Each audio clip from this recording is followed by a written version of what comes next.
नमस्कार, मैं हूँ नाहिद अख्तर और आप देख रहे हैं तेरी मेरी और उसकी बात, जहाँ बातें होती हैं दिल खोलकर और हंसी आती है दिल से। तो इन्हीं बातों के सिलसिले को शुरू करने के लिए स्वागत करते हैं आज हमारे मेहमानों का। आप सभी का स्वागत है।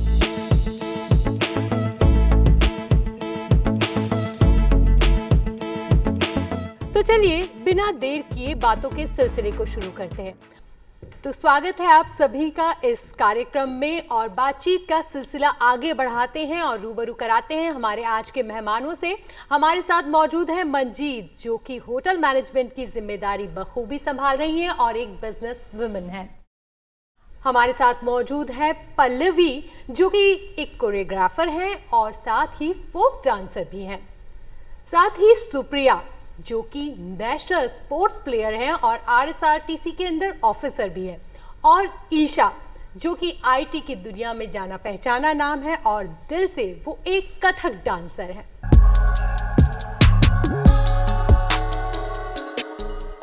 तेरी मेरी उसकी बात में हम बातें ऐसे करते हैं जैसे हम अपनी चाय का कप हाथ में लेके घर की बालकनी में बैठ के करते हैं अपने दोस्तों से।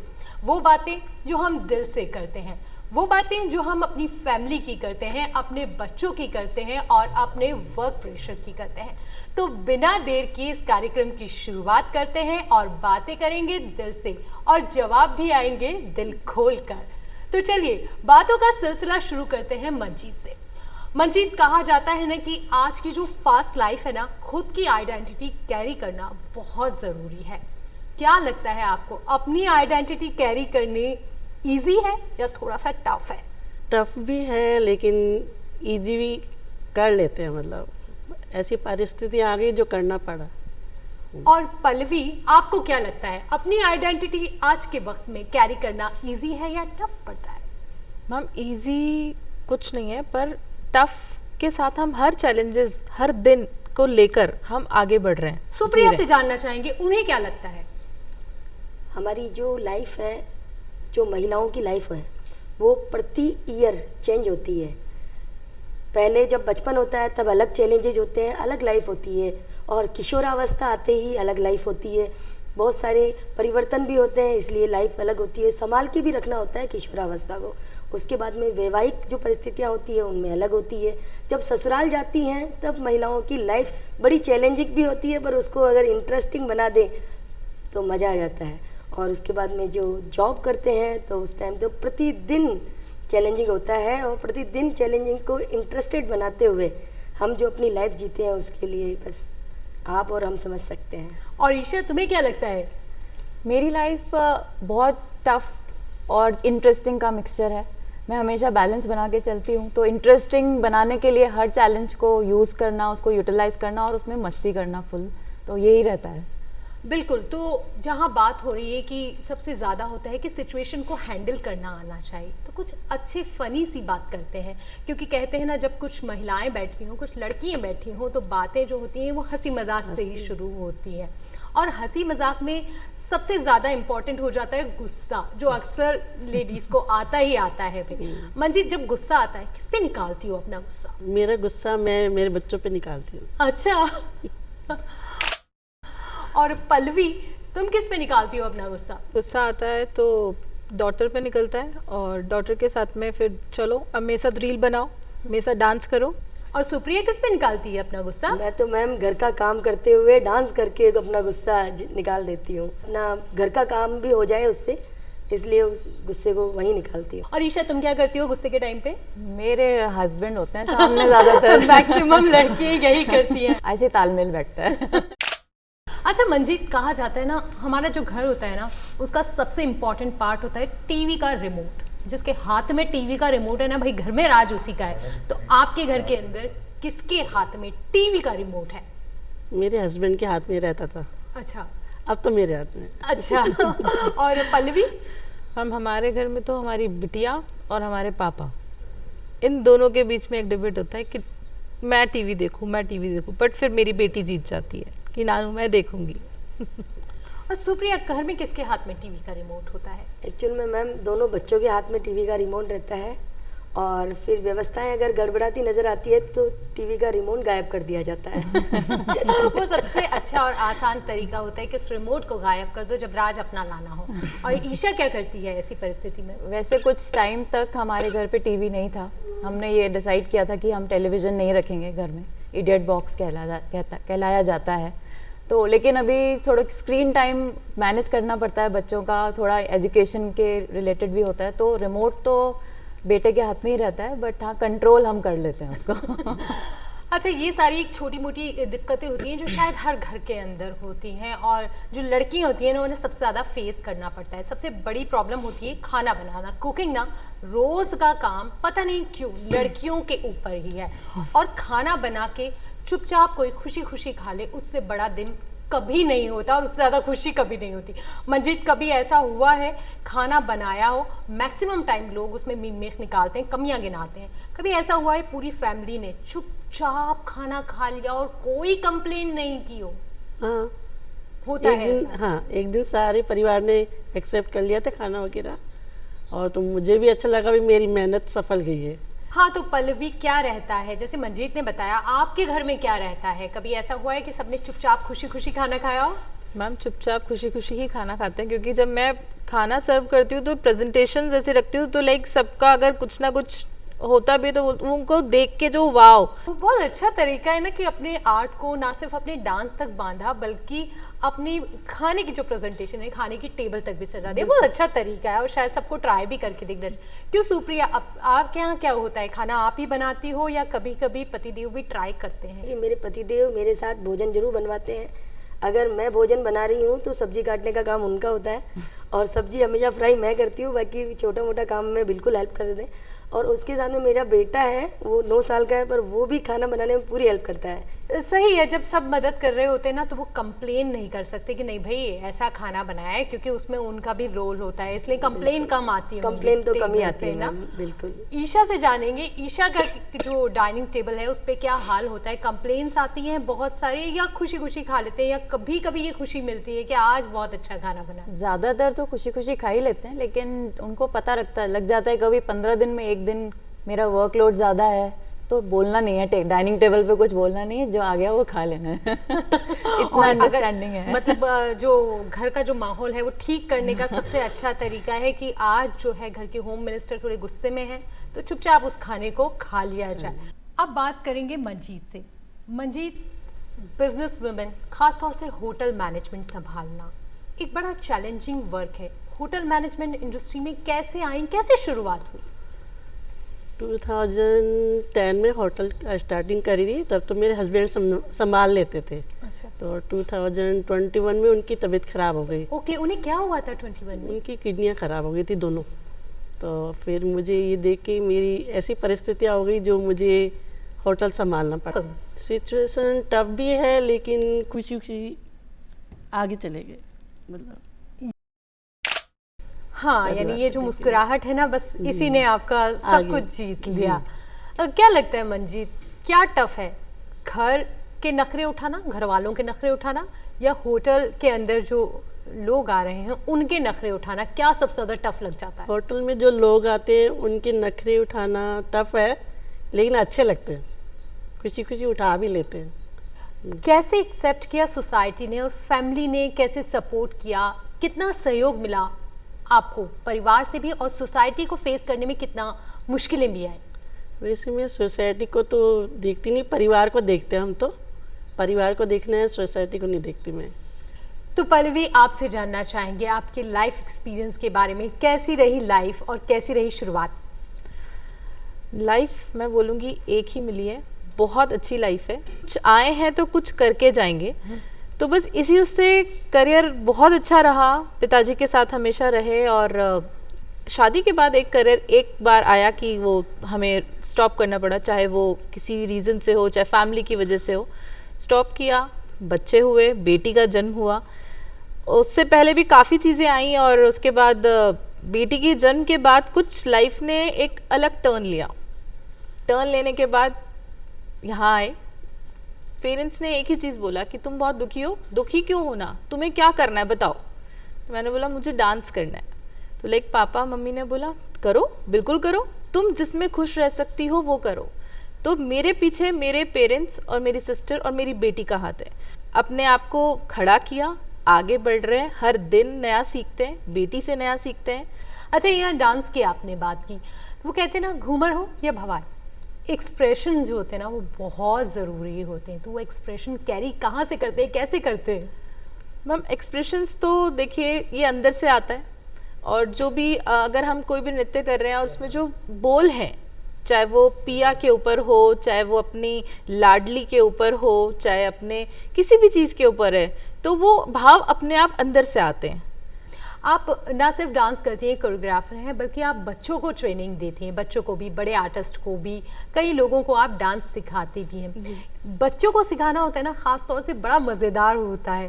क्या लगता है आपकी क्या एक्सपीरियंस है जब बच्चों को ट्रेनिंग दे रहे होते हैं, उन्हें डांस सिखा रही होती है? मैम बच्चों को सिखाना थोड़ा मुश्किल होता है, पर इतना अच्छा होता है बच्चों को डांस सिखाना, क्योंकि हम बच्चों से बहुत कुछ सीखते हैं। मैम कभी कभार ऐसा होता है कि बच्चा कुछ स्टेप, मैंने क्या बताया है, बच्चा क्या कर रहा है, और वो जो कर रहा है मुझे लगता है नहीं यार ये स्टेप ज़्यादा सही है। हाँ। तो मैं उसी स्टेप को एक अपना स्टेप बना के बच्चों को सिखा देती हूँ। तो सीखने को बहुत मिलता है बच्चों से चाहे बड़ों से, और सिखाना दोनों को मुश्किल भी है और दोनों को ही आसान है। बच्चों के साथ हम बच्चे बन जाते हैं, बड़ों के साथ हम अपना जैसा जो हमारा है कि हम नहीं आप 50+ हो, नहीं आप सोचो कि मैं आप मेरी एज के हो, तो दोनों को हम बैलेंस कर लेते हैं। और रही बात भवाई, और आपने जैसा बताया कि भवाई मैं खुद भवाई फोक आर्टिस्ट हूँ, जिसमें भवाई मुझे सिखाता है कि बैलेंसिंग, हर लाइफ में अपनी हर चीज़ को कैसे बैलेंस करके चलना है। चाहे वो आज मैं आर्टिस्ट हूँ, आज मैं कोरियोग्राफर हूँ, मैं कहीं सिखाने जा रही हूँ, तो पीछे फैमिली को कैसे मैनेज करना है। तो एक फोकस, लाइफ में एक फोकस है, और बैलेंसिंग कैसे करनी है कि बच्चे को कैसे संभाल के जाना है, या नाना नानी को कैसे बोल के जाना है कि ये करना है, आपको ऐसे कर देना है, आपको ऐसे कर देना, और उसके बाद अपना पूरा प्लान करके और फिर उसके बाद घर से बाहर निकलते हैं। तो बहुत ये चीज़ है, बहुत अच्छे से कैरी करते हैं। अक्सर है ना पल्लवी, एक कहावत सुनी जाती है कि उंगलियों पे नचाना, और बहुत अच्छे से उंगलियों पे नचाती है, और कभी भी ऐसा नहीं कहा गया है कि नचाता है, मतलब ये फीमेल के लिए ही है कि बहुत अच्छे से नचाती है, और आप तो नाचती भी हैं और नचाती भी हैं। तो इसे आप किस तरीके से देखती हैं? मैम नचाना तो उंगलियों पे नचाना बिल्कुल, कहावत बिल्कुल सही है, पर हम नचाते नहीं हैं, और हम अपनी कला को दिखाते हैं और कला को ही सिखाते हैं। और पर आजकल ये है कि हम कहीं जाते हैं, बच्चे हों चाहे बड़े हों, वो बोलते हैं मैम एक बार आप करके दिखाइए, उसके बाद हम करेंगे। तो सबसे पहले तो नाचना आपको पड़ता है, कि दिखाना आपको पड़ता है। अच्छा अरे मैम बहुत अच्छा, नहीं मैम अब आप सिखाइए, बताइए मैम क्या करना है। तो चलिए अब बातों का सिलसिला सुप्रिया के साथ आगे बढ़ाते हैं। सुप्रिया, परिचालक की ड्यूटी RSRTC के अंदर आप निभा रहे हो, आसान नहीं होता भाई, बहुत टफ होता है और बहुत ही मुश्किलें, चैलेंजेस का सामना करना पड़ता है। तो सबसे पहले ये बताओ कैसे मैनेज करती हो, कैसे संभालती हो? सुबह 4 बजे जाना होता है, शाम को 9 बजे ऑफ होती है, और इतने चैलेंजिंग होते हैं। महिलाओं को सबसे पहले महिलाओं को प्रोटेक्शन देना होता है। गाड़ियों में बहुत सारे अलग अलग टाइप के लोग आते हैं, पुरुष भी होते हैं, बच्चे भी होते हैं, बॉयज़ भी होते हैं, कॉलेजियन भी होते हैं। उसके अलावा कई सारी परेशानियां ऐसे आती है, बहुत बुज़ुर्ग होते हैं, उनके सामान होते हैं, कोई रखने वाला नहीं होता है, हम लोगों को ही रखना होता है। कोई ऐसा एक्सपीरियंस रहा, कोई बड़ा मज़ेदार रहा जो हमेशा के लिए मेमोरेबल रह गया हो कि ये कभी नहीं भूल सकते, कुछ ऐसा रहा? 2017 में मेरी ड्यूटी थी बिलवाड़ा से कोटड़ी रूट पे। तो एक महिला थी, 9th मंथ उनका चल रहा था। अच्छा। और वो मेरे साथ गमन कर रही थी, और उसी दरमियान उसको लेबर पेन हुआ, और मेरे यहाँ जो मेरे पास 3 बच्चियाँ थी, स्कूल बच्चियाँ थी, और एक महिला थी सिर्फ, क्योंकि नाइट की ड्यूटी थी, मतलब लेट आवर्स 7:30 की बात है। मैंने उस महिला की डिलीवरी ऑन द स्पॉट गाड़ी के अंदर करवाई थी। बहुत और गाड़ी में डिलीवरी कराने के बाद में आप बिलीव नहीं करेंगे, उसके अंदर मेरे पुरुष जो थे, जो भी बच्चे या जो जॉब करने जाते हैं, मतलब लास्ट गाड़ी थी, तो उन्होंने बहुत बड़ी हेल्प की। मतलब खुद की कपड़ों को इस तरह से टाँग के और उसको प्रोटेक्ट करना बहुत ही, क्योंकि मैं भी साड़ी नहीं पहनती हूँ, तो उस टाइम साड़ी थी नहीं, और सब बच्चियाँ थी, तो हमारे पास दुपट्टे भी नहीं थे इतने, बड़ी मुश्किल। पर हाँ ठीक है, बहुत अच्छे से उसके बेटा हुआ और बिल्कुल सही सलामत है। बहुत खूब। और कोई अनुभव ऐसा? उसके अलावा मैम एक बार 2 2018 की बात है, मैं अजमेर नंबर लेके जा रही थी, तो गुलाबपुरा से आगे चलते ही एक बुज़ुर्ग हैं, करीब 57 साल के थे, और उनको हार्ट की प्रॉब्लम हुई। ये मुझे पता लगा बांदनवाड़ा से निकलने के बाद। मैंने तुरंत उनको नसीराबाद के जो nearest on the way hospital आता है वहाँ लेके गई। वहाँ मैंने भर्ती करवाया, और जैसे ही भर्ती कराया डॉक्टर ने कहा मैडम आप समय पे ले आई, नहीं तो 10 मिनट बाद में अगर होता तो चले जाते। सबसे अच्छी चीज़ जो होती है वो थी किसी को जीवन दान देना, और आपने तो एक नई ज़िंदगी को इस दुनिया में लाने में मदद की और किसी की ज़िंदगी बचाई। और एक महिला, एक लेडी जो होती है ना, उसके अलावा ये कोई भी शायद इतनी खूबसूरती से, इतनी जिम्मेदारी के साथ नहीं कर सकता। एक महिला ही है जिसने ये सब कुछ कर दिखाया। और आप जैसे ही लोग हैं, कई बार जब हम महिलाएं ड्राइविंग कर रही होती हैं तो कहते हैं अरे ये गलत ड्राइविंग हो रही है, ये महिला ही कर रही होगी। 100% गाड़ी अगर कहीं गलत लेन पे है तो बिना देखे कह देंगे शायद कोई महिला चला रही, तेज चला रही होगी तो भी कह देंगे ये कोई महिला होगी। होता है आप तो ऐसी चीज़ें कहीं फेस करती हैं, क्या लगता है आपको? महिलाएं जब ड्राइविंग करती तो अक्सर ऐसा कहते हैं, पर मैं आपको सबको एक बात बताना चाहूँगी कि आज तक जितने भी एक्सीडेंट्स हुए हैं 60 से 80% सब पुरुषों के द्वारा हुए हैं, और लगभग 30 से 40% ड्रंक एंड ड्राइव में हुए हैं। हमारी जो महिलाएं हैं जिस तरह घर अच्छे से संभालती हैं, वैसे ही गाड़ी को भी बहुत अच्छे से संभालना आता है। पूरे परिवहन के नियमों का पालन करती है, और पालन करते हुए अपना स्टीयरिंग और सिचुएशन दोनों को अच्छे से संभालती हैं। और एक बात और मैं आपको बताना चाहूँगी कि आपकी भावनाओं से हमें कोई ज़्यादा लेना देना नहीं है। हमारे परिवहन के नियमों का पालन करना ज़रूरी है। ज़्यादा तेज़ चले तो प्रॉब्लम, धीरे चले तो प्रॉब्लम। भाई साहब थोड़ा सा ध्यान दीजिए।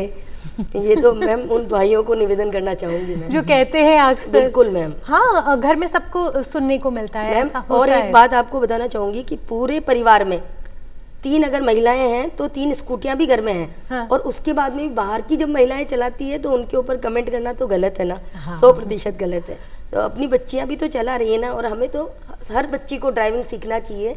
मैं तो कहूँगी कि जैसे ही 18 वर्ष के होते हैं हर बच्ची को ड्राइविंग सीखना चाहिए, और काम अपना खुद का खुद करना चाहिए। तो अब जितने लोग देख रहे हैं ना हमें, तो कभी ऐसा मत कहिएगा कि ये जो गलत गाड़ी है ना वो लड़की ही चला रही होगी, क्योंकि वो बिल्कुल रूल्स फॉलो करती है और कोई भी हादसा होने से बचाती है। इसलिए अच्छी ड्राइविंग लड़कियां ही करती है।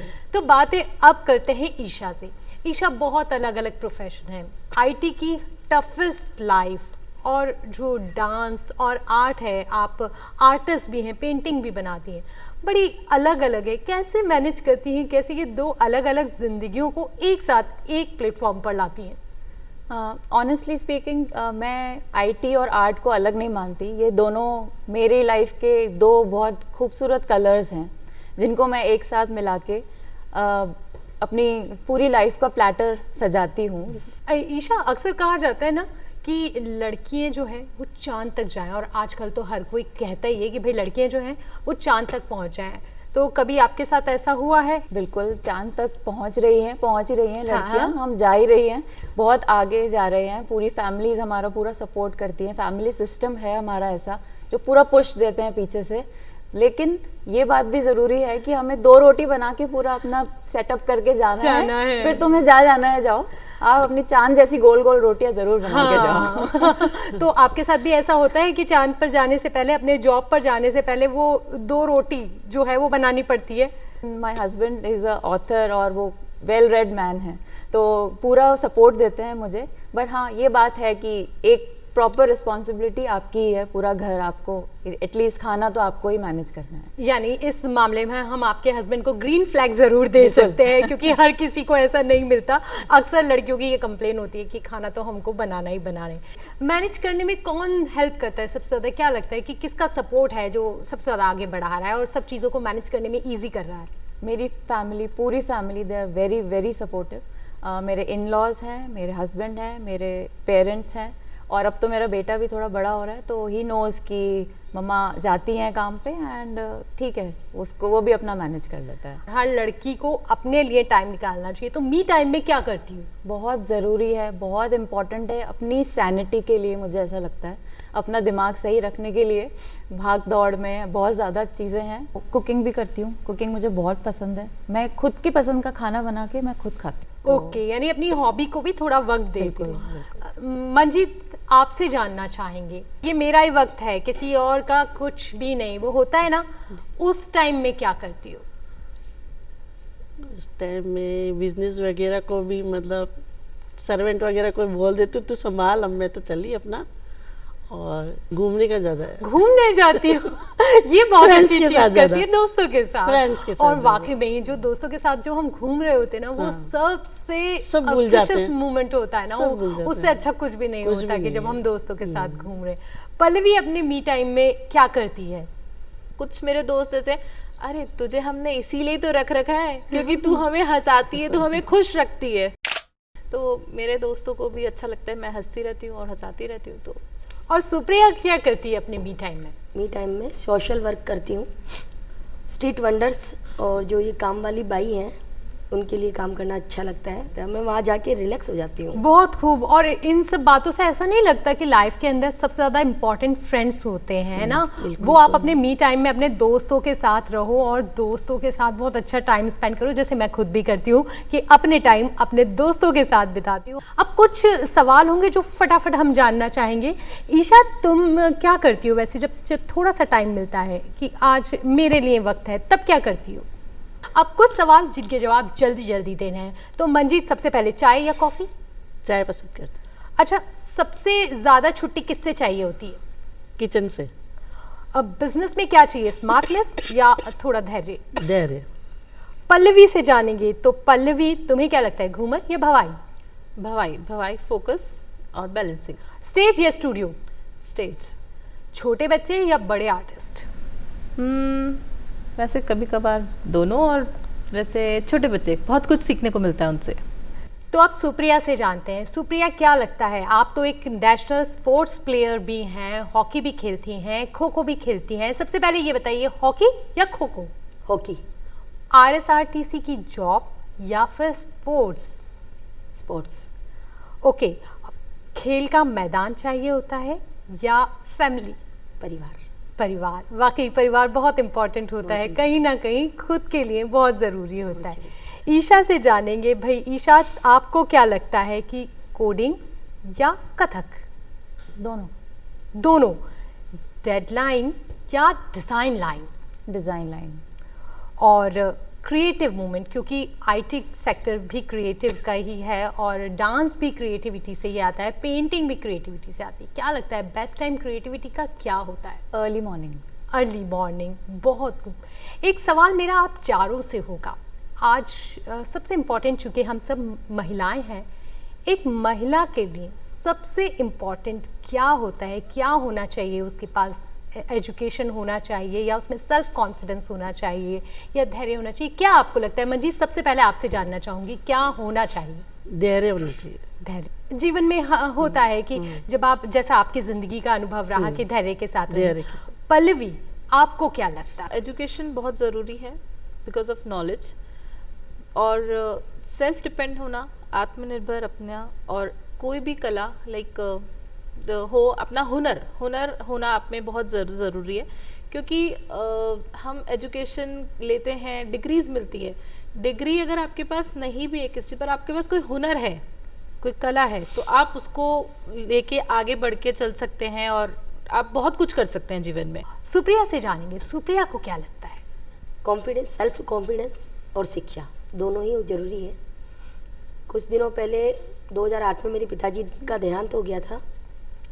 हमारी माताजी ज़्यादा पढ़े लिखे नहीं थे, आंगनवाड़ी में जॉब करते थे। बस हम लोग पढ़ते थे, तो हालांकि उनकी मैथ्स बहुत अच्छी थी, इंग्लिश बहुत अच्छी थी, तो हम लोगों ने कहा कि वापस पढ़ाई करें। उन्होंने पढ़ाई की। 2013 में मेरे साथ वो परिचालक की पोस्ट पर भिलवाड़ा में पोस्टेड हुए। वीडियो कोठा जरूर था, पर बहुत अच्छे से मेहनत की, और पढ़ाई बहुत ज़रूरी है। और बहुत खूब, उनका बहुत सेल्फ खूब। कॉन्फिडेंस बहुत अच्छा था। ईशा, आपको क्या लगता है, क्या ज़रूरी है? Self esteem is the key. मतलब सेल्फ एस्टीम के साथ साथ जो सेल्फ बिलीफ होता है, एक आपका स्पेशली फॉर फीमेल्स, शादी के बाद, माँ बनने के बाद जो हमारी एक रीबर्थ होता है, उसमें हमारी सेल्फ एस्टीम और सेल्फ कॉन्फिडेंस, अपनी आइडेंटिटी वापस पाने के लिए बहुत ज़रूरी हो जाती है। बहुत खूब। कहीं ना कहीं ऐसा लगता है आज की जो हमारी बातचीत थी कि हम सब जो महिलाएं होती है ना, हम सब की लाइफ कहीं ना कहीं एक ही सिरे से जुड़ी होती है और हम सब की कहानी कहीं ना कहीं आपस में मिलती है। और ये एक लड़कियों की खासियत होती है कि वो सब कुछ बहुत इजीली कैरी कर लेते हैं, हैंडल कर लेते हैं, चाहे वो घर परिवार हो या खुद का करियर हो। और तभी तो हम मुस्कुरा के आगे बढ़ते रहते हैं। बस हमारी एक ही कोशिश होती है कि मुस्कुराइए और आगे बढ़िए। वाकई आज की हमारी बातचीत से ऐसा लगा कहीं ना कहीं हम सब की कहानी एक दूसरे से जुड़ी हुई होती है और उस कहानी को आगे बढ़ाने के लिए ज़रूरत होती है एक प्यारी सी मुस्कुराहट की, थोड़े से सेल्फ कॉन्फिडेंस की और आस पास के सपोर्ट की। और जब ये सब कुछ मिल जाता है ना तो हम ऐसे ही आगे बढ़ जाते हैं और ना सिर्फ अपने आप को बेहतर तरीके से संभाल लेते हैं बल्कि परिवार को संभाल लेते हैं और दुनिया की बेहतरी में एक योगदान देते हैं। और यही योगदान हम सबका बहुत इम्पॉर्टेंट होता है। तो आज की बातचीत में इतना ही। फिर मिलेंगे हम किसी नई कहानी के साथ, नई मुस्कुराहट के साथ और नई बात के साथ और करेंगे तेरी मेरी उसकी बात। आप सभी लोग यहाँ आए इसके लिए बहुत बहुत धन्यवाद।